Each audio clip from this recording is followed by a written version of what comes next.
Liquor కుంభకోణంలో చాలా కీలకమైన డెవలప్మెంట్ జరిగింది. అదేంటంటే జగన్మోహన్ రెడ్డికి అత్యంత సన్నిహితులైన కె ధనంజయ రెడ్డి, కృష్ణమోహన్ రెడ్డి వీళ్ళిద్దరినీ స్పెషల్ ఇన్వెస్టిగేషన్ టీం అరెస్ట్ చేసింది. అరెస్ట్ కాకుండా ఉండేందుకు వీళ్ళిద్దరితో పాటు బాలాజీ గోవిందప్ప విఫలయత్నం చేశారు. వాళ్ళు అరెస్ట్ కాకుండా ఉండటానికి జగన్మోహన్ రెడ్డి గారు కూడా చాలామంది పెద్ద పెద్ద లాయర్లను పెట్టారు. సుప్రీంకోర్టు వరకు వెళ్ళారు. అయినా కూడా వాళ్ళ అరెస్ట్ను ఆపలేకపోయారు. కె ధనంజయ రెడ్డి జగన్మోహన్ రెడ్డి గారు సీఎంగా ఉన్నప్పుడు సీఎంస్ ఆఫీసులో ఎడిషనల్ సెక్రటరీగా పనిచేశారు. అప్పట్లో ఆయన ఐఏఎస్ ర్యాంకు, ఒరిజినల్గా ఐఏఎస్ కాదు, కన్ఫర్డ్ ఐఏఎస్. అయితే గతంలో వైఎస్ రాజశేఖర రెడ్డి గారితో, ఆ తర్వాత జగన్మోహన్ రెడ్డి గారితో ఉన్న సాన్నిహిత్యం వల్ల అతనికి చాలా ఉన్నత పదవులు వచ్చినాయి. సీఎంఓలో పనిచేసినప్పుడు ధనంజయ రెడ్డిదే పెత్తనం. పెద్ద పెద్ద ఐఏఎస్ ఆఫీసర్లు కూడా ఆయన చెప్పిన మాట ప్రకారమే నడుచుకోవాల్సి వచ్చేది. ఆయనతో పాటు కృష్ణమోహన్ రెడ్డి బేసికల్లీ పార్టీ వ్యక్తి, కానీ జగన్మోహన్ రెడ్డి గారు తన ఓఎస్డీగా పెట్టుకున్నారు, ఆఫీసర్ అండ్ స్పెషల్ డ్యూటీ. వీళ్ళతో పాటు బాలాజీ గోవిందప్ప, ఆయన భారతీయ సిమెంట్స్లో ఫైనాన్స్ డైరెక్టర్గా ఉన్నారు. చాలా సన్నిహితుడు జగన్మోహన్ రెడ్డి గారి కుటుంబానికి. వీళ్ళ ముగ్గురు అరెస్ట్ కాకూడదు అని జగన్ గారు చాలా ప్రయత్నం చేశారు. హైకోర్టులో అర్జెంటుగా పిటిషన్లు వేశారు. హైకోర్టులో వాదించడానికి ఢిల్లీ నుంచి పెద్ద పెద్ద లాయర్లను తీసుకొచ్చారు. అయితే హైకోర్టులో మధ్యంతర రిలీఫ్ ఇవ్వడానికి జడ్జి నిరాకరించారు. యాంటిసిపేటరీ బెయిల్ కోసం వేశారు. హీరింగ్ పూర్తయ్యే లోపల కనీసం మాకు ఇంటరిం బెయిల్ ఇవ్వండి అని అడిగారు, కానీ ఇవ్వలేదు. ఆ కేసు హైకోర్టులో పెండింగ్లో ఉండగానే సుప్రీంకోర్టుకి వెళ్ళారు అర్జెంటుగా. ఈ లోపల వీళ్ళు అబ్స్కాండింగ్ అనుకోండి, అరెస్ట్ కాకుండా ఉండేందుకు ముగ్గురు కూడా పోలీసుల కంటపడకుండా తిరుగుతున్నారు. కానీ వాళ్ళ తరఫున లాయర్లు సుప్రీంకోర్టులో బెయిల్ పిటిషన్ వేశారు. ఈ బెయిల్ పిటిషన్ హీరింగ్కి వచ్చే లోపలే వీళ్ళ ముగ్గురులో ఒకరైన బాలాజీ గోవిందప్పని మైసూరులో ఒక రిసార్ట్లో ఉండగా సిట్ పోలీసులు అరెస్ట్ చేశారు. ఈ విషయాన్ని సుప్రీంకోర్టు దృష్టి కూడా తీసుకొచ్చారు. వీళ్ళు కేసు మీ దగ్గర పెండింగ్లో ఉండగానే చూడండి ఏ విధంగా సిట్ వాళ్ళు బాలాజీ గోవిందప్ప గారిని అరెస్ట్ చేశారు అని. ఇది అన్యాయం, ఇది అక్రమం, దీని మీద కూడా మీరు ఆదేశాలు ఇవ్వాలి అని చెప్పి కోరారు. దాంతోపాటు ధనంజయ రెడ్డి, కృష్ణమోహన్ రెడ్డి వీళ్ళిద్దరికీ ముందస్తు బెయిల్ ఇవ్వండి, రాజకీయ కక్షతోటి వీళ్ళ మీద కేసులు పెట్టారు అని వాదించారు. కానీ ఇవాళ వాళ్ళిద్దరి బెయిల్ పిటిషన్లని సుప్రీంకోర్టు కొట్టేసింది. ఈలోగా మిమ్మల్ని ప్రశ్నించాలి, సిట్ ఆఫీస్కి రండి అని చెప్పి వాళ్ళకి నోటీసులు వెళ్ళినాయి. సుప్రీంకోర్టు ఏం చెప్పింది, మీరు అధికారులతో కోఆపరేట్ చేయండి, వాళ్ళు ప్రశ్నించడానికి పిలిస్తే వెళ్ళండి అని చెప్పింది. దాంతో వాళ్ళు నిన్న వెళ్ళారు. ఫస్ట్ టైం, చాలా కాలం నుంచి దొరకడం అలా పోలీసులకి నిన్నే ఫస్ట్ టైం సిట్ ఆఫీస్కి వెళ్ళారు. నిన్న చాలాసేపు ఇంట్రాగేషన్ జరిగిందట. ఇవాళ మళ్ళీ వెళ్ళారు. మధ్యాహ్నానికి సుప్రీంకోర్టు తీర్పు వెలువడింది, వీరిద్దరి బెయిల్ పిటిషన్ని కొట్టేస్తున్నట్టు. వెంటనే సిట్ వాళ్ళు వాళ్ళిద్దరిని అరెస్ట్ చేశామని ప్రకటించారు. దాంతో బాలాజీ గోవిందప్ప ఆల్రెడీ అరెస్ట్ అయ్యాడు. ఇప్పుడు ధనంజయ రెడ్డి, కృష్ణమోహన్ రెడ్డి కూడా అరెస్ట్ అయ్యారు. అంటే మొత్తం 7 ఇప్పటి వరకు ఈ లిక్కర్ కుంభకోణంలో అరెస్ట్ అయ్యారు. ఇక్కడ చెప్పుకోవాల్సిన విషయం ఏంటంటే ఇది చాలా ఇంపార్టెంట్ డెవలప్మెంట్. ఎందుకంటే ఈ ముగ్గురు కూడా ధనంజయ రెడ్డి, కృష్ణమోహన్ రెడ్డి, బాలాజీ గోవిందప్ప జగన్మోహన్ రెడ్డికి వ్యక్తిగతంగా సన్నిహితులు. వాళ్ళ ముగ్గురు పొలిటికల్ లీడర్స్ కాదు.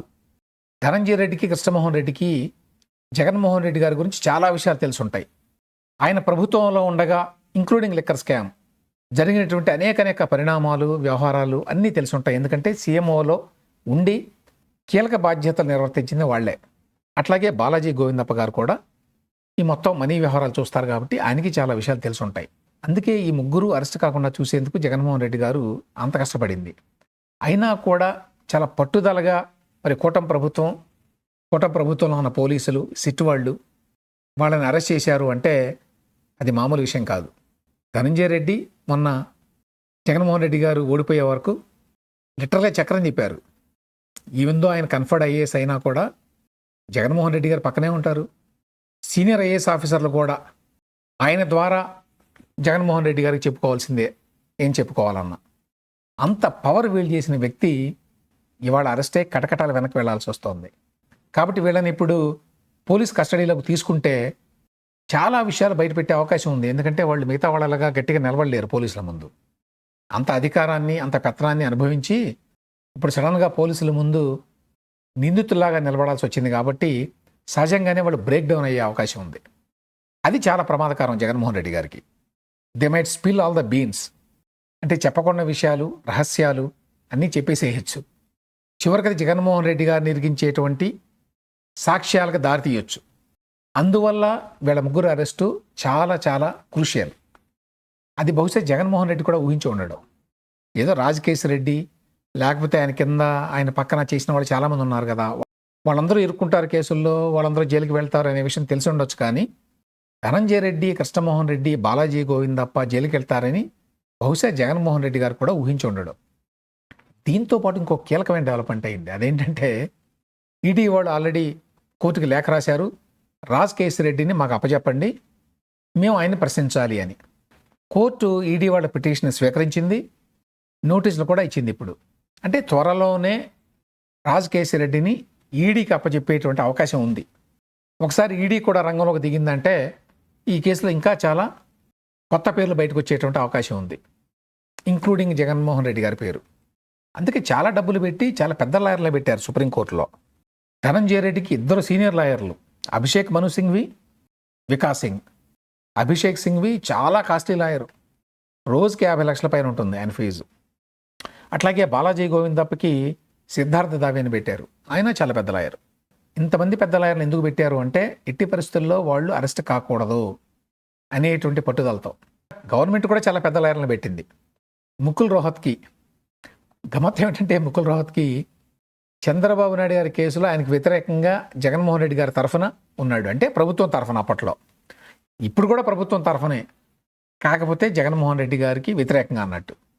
ఆయనతో పాటు సిద్ధార్థ లూత్రా మొదటి నుంచి కూడా వీళ్ళతోనే ట్రావెల్ చేస్తున్నాడు కాబట్టి ఇప్పుడు ప్రభుత్వం తరఫున కూడా ఆయనే వాదిస్తున్నాడు. సిద్ధార్థ అగర్వాల్ మరొక సీనియర్ అడ్వకేటు. సో వీళ్ళు గట్టి లాయర్లే. సరే, ప్రభుత్వం తరఫున కాబట్టి ప్రభుత్వం డబ్బులు పే చేస్తుంది అనుకోండి వీళ్ళకి. ఇప్పుడు సిఐడి ఆల్రెడీ బాలాజీ గోవిందప్పని కస్టడీకి కోరుతూ పిటిషన్ వేసింది.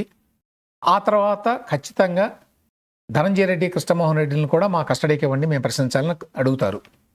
అప్పుడు ఆ కస్టడీ ఇంటరాగేషన్లో ఏం చెప్తారా వీళ్ళు అనే భయం ఇప్పుడు సహజంగానే జగన్మోహన్ రెడ్డి గారికి ఉంది. ఈ కుటుంబ ప్రభుత్వం టేకప్ చేసిన కేసుల్లో ఈ లిక్కర్ కేసును మాత్రం చాలా లోతుగా దర్యాప్తు చేస్తున్నారు. అది క్లియర్గా కనిపిస్తోంది.